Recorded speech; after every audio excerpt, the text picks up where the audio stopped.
friends, welcome to my channel. My name is Rutendo. I'm not alone. I'm not alone. I'm hiding behind the photos. I'm with my friend Fungai, a fashion designer. We met actually on the Battleoftheankara, a fashion design competition that we're both featuring in. She made me this top for my birthday. So if you want to see how it looks like, please go to my Instagram and check it out. It's amazing. She's an amazing friend and fashion designer. Thank you.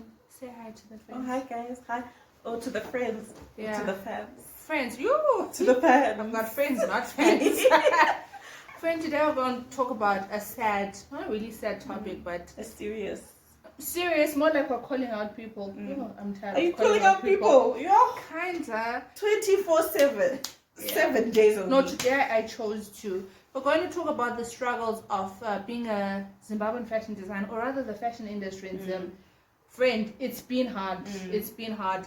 Having to go onto the Battleoftheankara, for me, it was God's grace. I don't think it was about creativity and talent, because there's so many gatekeepers, so many people that I don't know what it takes to break out in the Zimbabwean fashion industry. Because when I went to fashion school, and they'll tell you can be anything that you want to be. You can you can work for retailers, you can be a buyer, you can be an editor. Then when you're done, you're applying for jobs, you're not getting the jobs. It's like ooh, girl. That's and the jobs we have been getting, you're being underpaid. When you try and hook up with people, they just don't. Yeah. And then after they saw me on the Battleoftheankara, it's like, hi, there's this opportunity, and it's like, but I literally months back was trying to work with you. I was trying to do, something with you. I don't know whether it's a Zimbabwean thing or it's just a thing where you don't want to see other people do better. I don't know. You know what it is for me? It's kind of like a I don't know what to call it, but you know when someone makes it to where they make it. And I remember, I think one of my older relatives was actually explaining this to me. That's why I understand so well now, that when you make it after struggling for so long, imagine like you're in the position you're in now, in the position you were 10 years ago. Yeah. Imagine in the next 10 years, you're like huge. And you were never given a chance. You literally had to open doors for yourself. You had to knock them down. You do have a level of, you know what? I'm the shit. And I think it's kind of like, okay, it's understandable, but at the same time, we need to be a lot more empathetic, especially to the youth and like the people that are trying to make it now in this modern day Zimbabwe. That is just so, I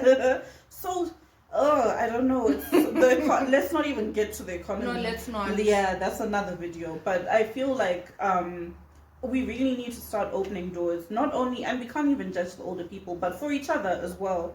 We just need to support each other. I don't feel that way, friend. That's the Really? thing. Because I do have a friend, the one that I was telling you about, the one I was telling Toby about. He does watch my YouTube, and he's a good fashion designer. We went to the same fashion school. His name is Toby. I think his brand is called Indwango. He's a really good fashion designer. And when he saw me on the show, he's like, oh, I saw you on the show, girl, this. And we had a conversation. But I don't have that feeling to say, should I have an opportunity to assist him. I definitely would. Also because he's a nice person. Unless if people are saying they don't help people because they don't feel or believe they're nice people, then that's another story. I think it's another thing where, okay, they could take advantage. And it's, remember, Zimbabwe, sometimes you're like, if I help this person, it might come and bite me in the ass. So it gets like that. But at the same time, I think we just need to be a lot more empathetic and open to now. It's not fashion though, friend. Even baking cakes, I've approached so many ladies like, please help me. Yeah.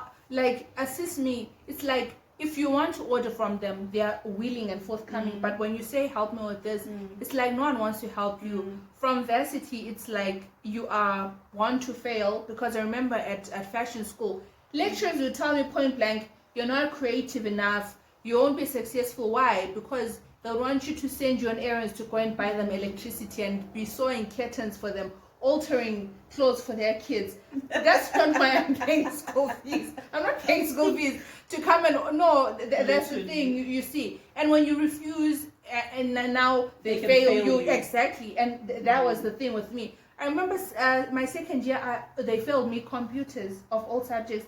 I had to do a redo of the module. When I was registered for the redo, they said my receipts got lost in the system.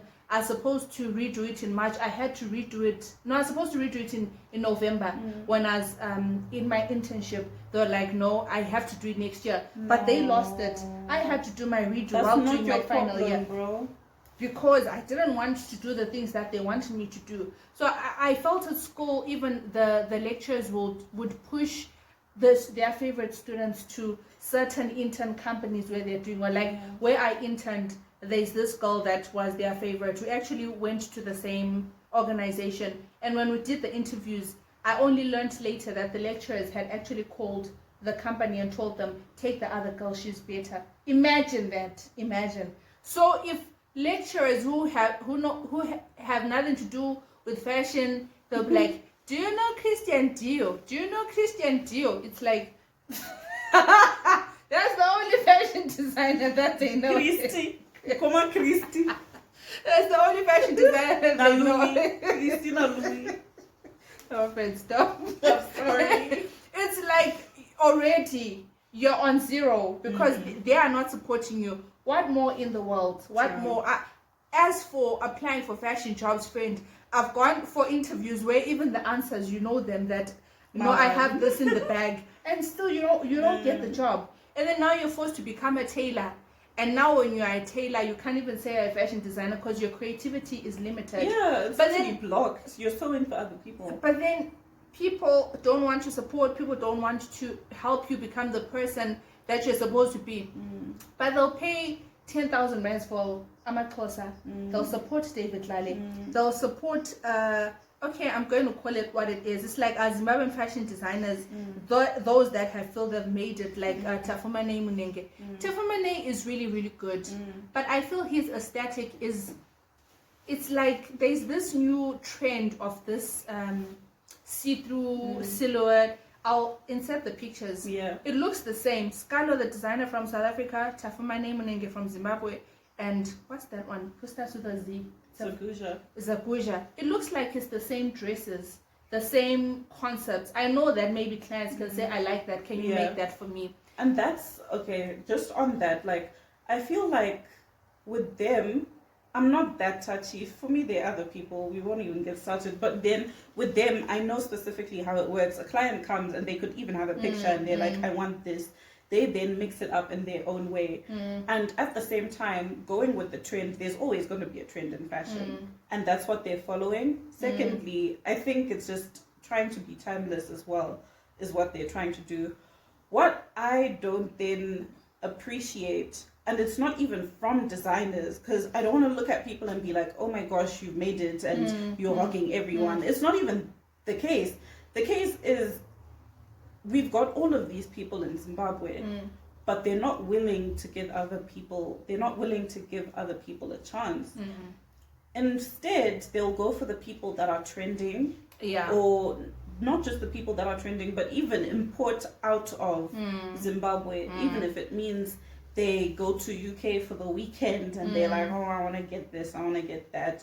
And I love South African designers. You know, you just mentioned Makosa, David Lale, Scalo, the designer. So many people. And we have people in Zim flying all the way from Zimbabwe to come here and get things.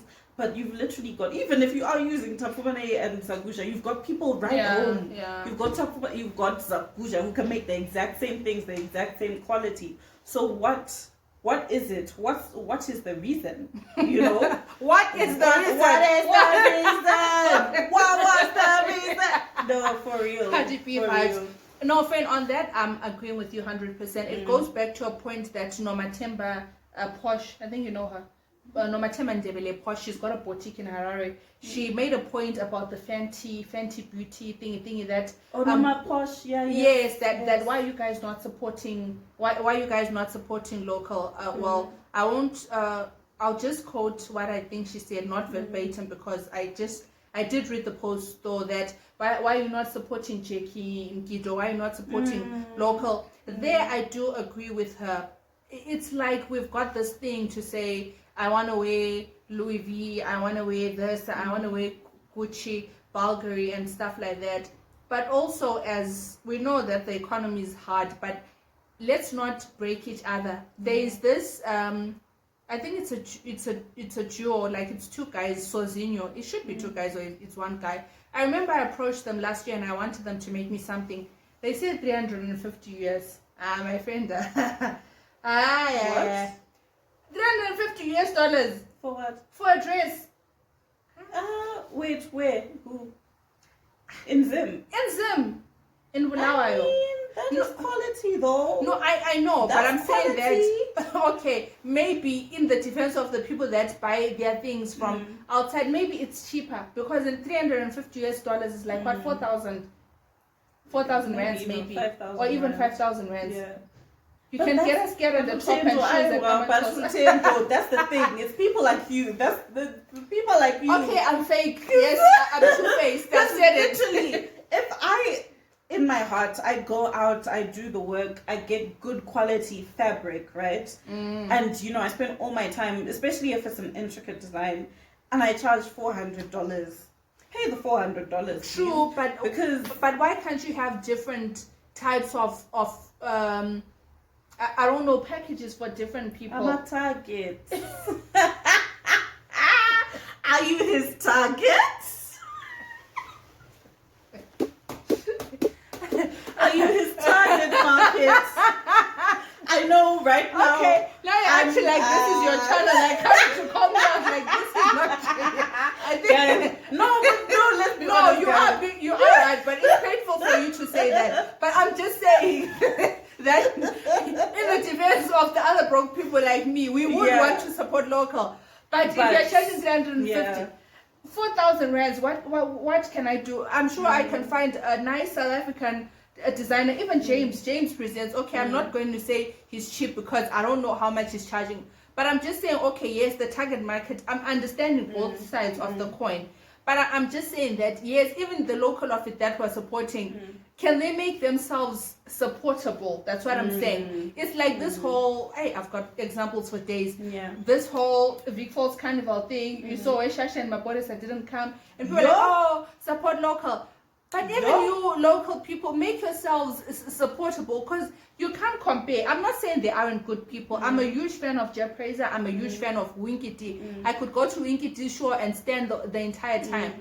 But I'm saying that these other people that want to be supported, like, are you worth the support? That's what I'm trying to say. I'm not saying it's bad for you to charge 400 US dollars. If you're good for the quality. If your quality is good you enough see, for it. like Mama Porsche, I see a lot of affluent business women, they shop there. Surely her customer service and her quality is alright. But what I don't understand about Zimbabweans, what you're saying, that they want to buy their things overseas and then they flaunt and they're not supporting local, and it still goes to the fainted thing where you see people are not supporting local, but sometimes local also makes it hard for you to support them. They'll give you attitudes, they'll treat you, the customer service will be so bad. If you're not an influencer or a blogger, you see them giving preferential treatment to the people that they think are influencers and stuff like that. You, a regular person, when you try and talk to them, they'll be like, it's 350, take it or leave it, and look to the side. But if those influencers, are all of them paying? No, let's be serious. All those influencers are paying 400 for those gowns. No. One time it's not even that though, but I feel like for fashion, it would be so nice. Actually, let's talk about the recent fashion awards that happened in Zimbabwe. I think it was in Feb. I forgot what they actually called. But I was so excited because I was like, finally an award show that actually appreciates people in the fashion industry doing amazing things. And I'm not sure if it was because of lack of research, but it was almost like any other show that happens in Zimbabwe where it's the usual names. And imagine fashion designer, it's someone who's been in the industry for 10 years. Oh, yeah. How are you imagining after 10 years? Dude. And I think they had some, what is it?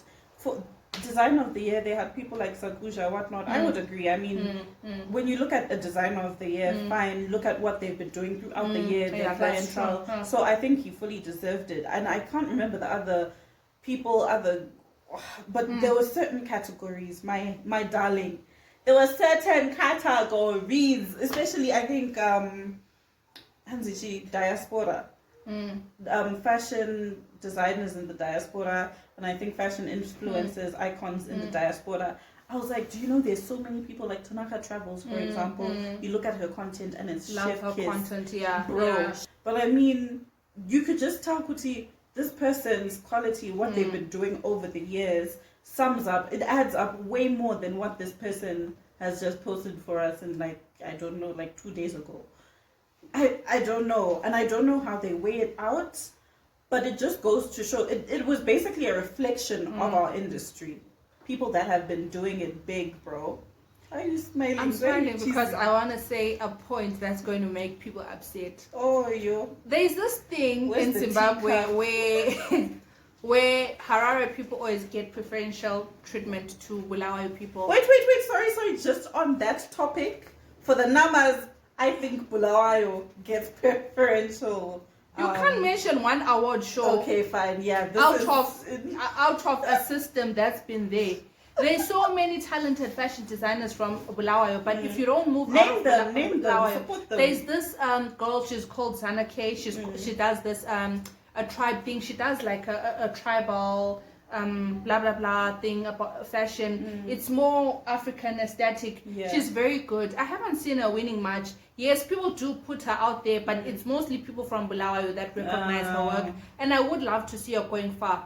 The friend I was telling you about, Tumtobi, he's also from Bulawayo. He's moved to SA, to Joburg recently to pursue. I've got a very good friend of mine called Za Designs. She was my senior at the school, and she's done so well for herself that she's opened her own factory. But she's never won an award. She's an employer. She's a mother. She's a wife. Sometimes I even talk to her on the phone and she's like, I'm sleeping at work. I've got so many orders. She pushes so hard.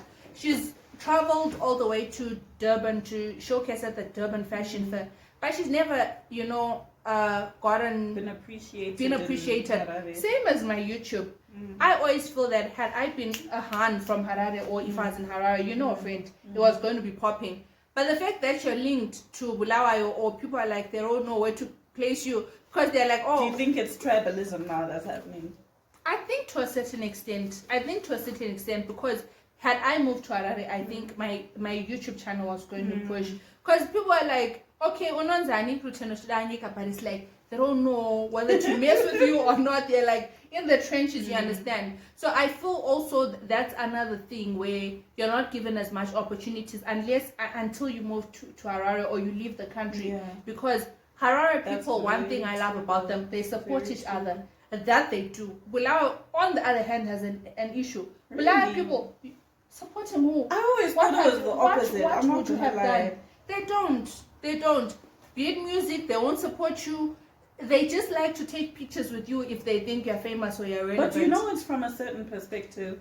Because I look at Harare and I'm like, I feel like we can do more to support each other. It's only now when I see Kuti, oh my gosh, like there's so much like supporting that's going on. But like before, like I would look at people from Bulawayo and I think, wow, you're supporting each other. It's great. And sorry, on your topic of moving to Harare, there's this designer from Bulawayo called Bakari, and his things are amazing. I'm not gonna lie, they're amazing, and he makes them out of like random Ankara that you could see every day, but like he actually makes things that are good quality and worth your while, and he's from Blues.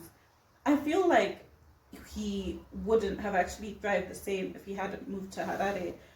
And see, that's not even to say anything about who he is. His customer service is amazing. He as a designer is amazing. But if he was in Blues, and I'm not sure if it's because of, them, I don't know. We'll never know the answers, but in Blues they will not, like what I was saying, they'll watch your YouTube, they will, as long as you're not in certain circles or they don't feel you're good enough or cool enough, they don't.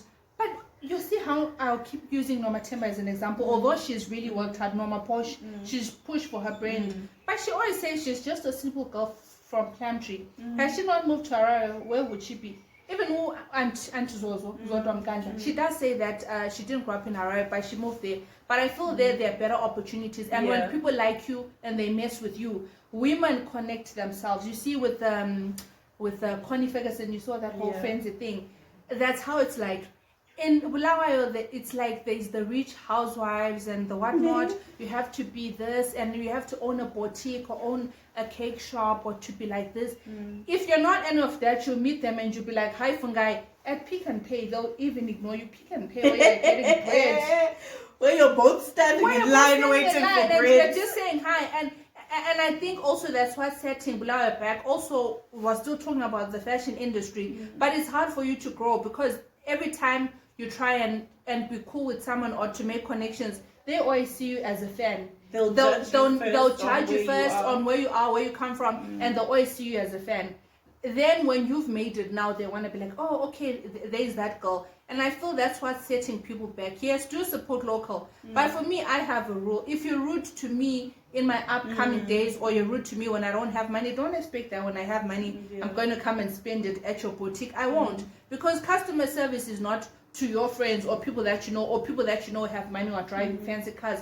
Customer service is customer service. Whereas that old granny who's coming to buy a graduation dress for her granddaughter, whether, you know, and it goes for all fashion designers. We would want to see them win. But for me, the cry is when you win, put others on as well. Help others come up. You see the way that you're pushing your exhibition and stuff like that. I want to see people that are at the top support you. Girl, I saw Takura commenting on your things. That's nice. That's growth. You know, he's not hating. He's not hating. But then you see, I don't like people that when they see Takura messing with you, it's like, oh yeah, now we want to get to know her. Why can't they get to know you for your craft, for your creativity? Yeah, for you to be. You see, it's such a big thing because when we look at the Western world, when we look at SA, even we've got people.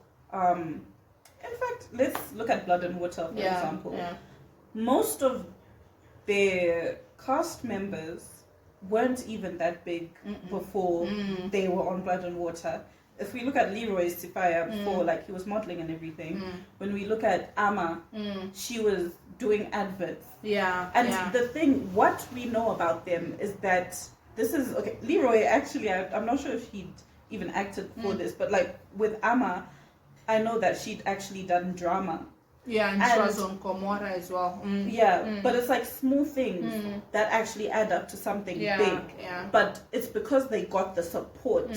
People looked at them and they were like, you know what? We see your craft, we see you working, and you have potential. We're using you. They didn't say, oh, let's go and get Connie Ferguson and put her on. Because Connie Ferguson has had so many opportunities already. And if we keep using the same since the 90s, I respect her. Come on, Connie. But like like give people chances, and it's the same thing should apply to Zimbabwe.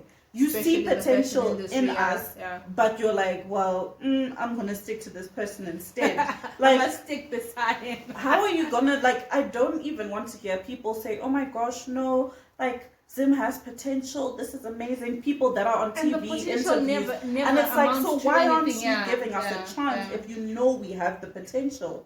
I hate to hear it. I hate to see it, especially from celebs that are like, no, oh my gosh, Zimbabwe, we've got so much going on for us in the industry. So why aren't you using us? Use us. Use me. Buy from me, please. I am broke. I need your money. Damn, like what do I have to do? Like, do I have to shake my booty? And that's another thing. That's a pretty privilege, guys. As long as you're light skin and pretty. No, in Zimbabwe. What privilege have I had in Zim? Would I be in SA if I had? Maybe a certain light skin. Certain light skin. Pressure things into me. No, you are right. No, you are right, because I see girls driving big cars and traveling. Go Mauritius, Maldives, and you're like, have you ever seen a dark-skinned girl get me who has a 9 to 5, who earns at least decent money? You can't even dream of holiday. I think even if my parents saw me on holiday, they'll be like, you witchcraft. How? Let's bring her back. Your friend. No, you're right with that. But I feel that's pretty privileged thing. It also depends with what you're willing to do. I'm not, which is why maybe I'm Yes. struggling. Because if I was willing to do certain things, but at the end of the day, I feel people have understood, they've heard our voices, and it's not coming from a place of hate. It's not coming from a place It's of a place of privilege. frustration. It's a place of frustration. It can't take us being handpicked to be on a fashion design competition, and now people want to mess with you. People are not like, oh, okay. Don't want to mess with me too tough, but anyway. You know what I mean? Like, on socials, they do mess with me though, but in reality, there's no one. Like, friend, the hopes that I had, I don't even want to have this conversation. Like the way James was like, no, don't make this your all. Friend, I thought that after the show, you know, my emails will be buzzing with opportunities. You'll see me on my perfect wedding. Siyalamukela kulelo hlelo luka my perfect wedding. Sizoshadisa ufungayi nokhudana namhlanje. Igama lami nguRuthendo intombi yakoChidaweni. subscribe down below. Bye. I'm leaving. But here I am, still struggling. Friends, don't forget to like, to subscribe, to leave a comment down below. Tell us what you think about this video. I'm going to say bye. Oh. Friend, we can finally eat the cake now. I am hungry. Yeah, good. And that wine that you're saying is expensive.